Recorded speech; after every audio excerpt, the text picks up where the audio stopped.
טוב לכם, אנחנו כבר נדווח על המתווה החדש של עסקת החטופים, האם הוא יפצח את המבוי הסתום, אבל עוד לפני כן, תראו את הדברים הבאים שאומר סמח"ט חטיבת כפיר בערוץ 14, שימו לב.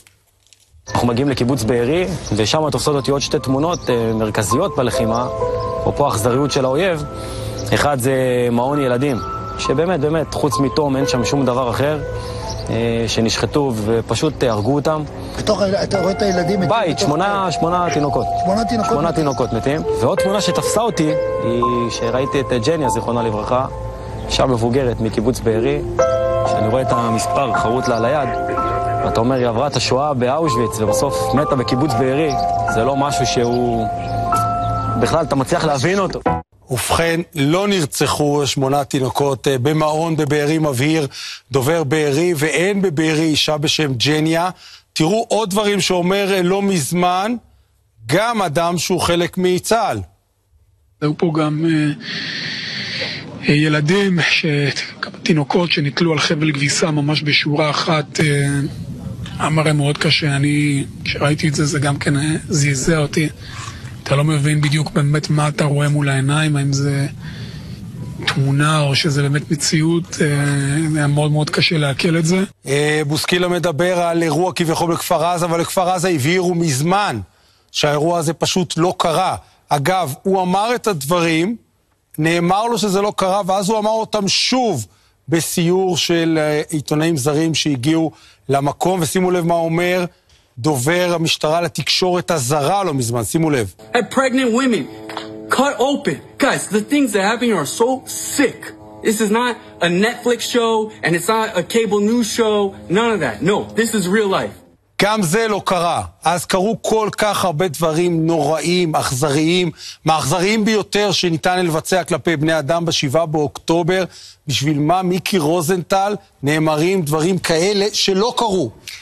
אני מניח שבשביל להגדיל את גודל האיבה על החמאס, כאילו צריך לצייד, כאילו לא קרה מספיק כמו אבל מה, אנשים ממציאים, אנשים רציניים ממציאים את האירועים האלה? התשובה היא שאולי הם שמעו כשמועה, ואולי הם זה, אבל, וזה הדבר הכי חשוב שצריך להגיד בהקשר הזה, הזירה היא לא רק צבאית ולא רק מדינית, היא בעיקר תקשורתית, ואני לא בטוח שהיא לא החשובה ביותר. גם לראש הממשלה שלנו, אגב.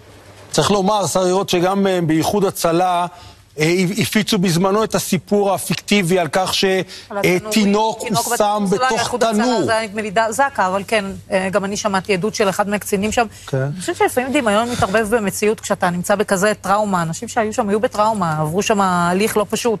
ואיך אמר לי אחד מהם, אחד מהמשפחה היה במחנה שורה וכל זה, שאלתי אותו, היית כבר אצל פסיכולוג? הוא אומר לי, בסוף אני אלך. אתה לא יכול באמצע.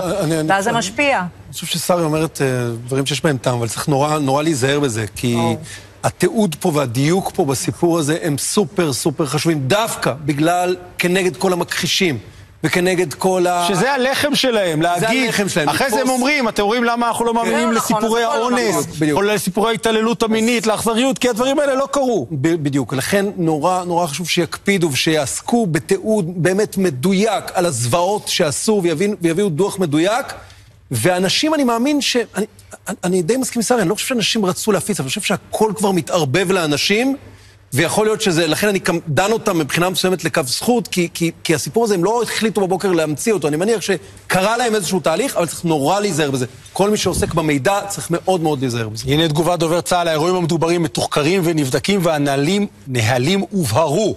בכל מקרה לא הייתה כוונה לתאר מציאות שלא קרתה, ואנו מתנצלים אם היו מי שנפגעו מכך.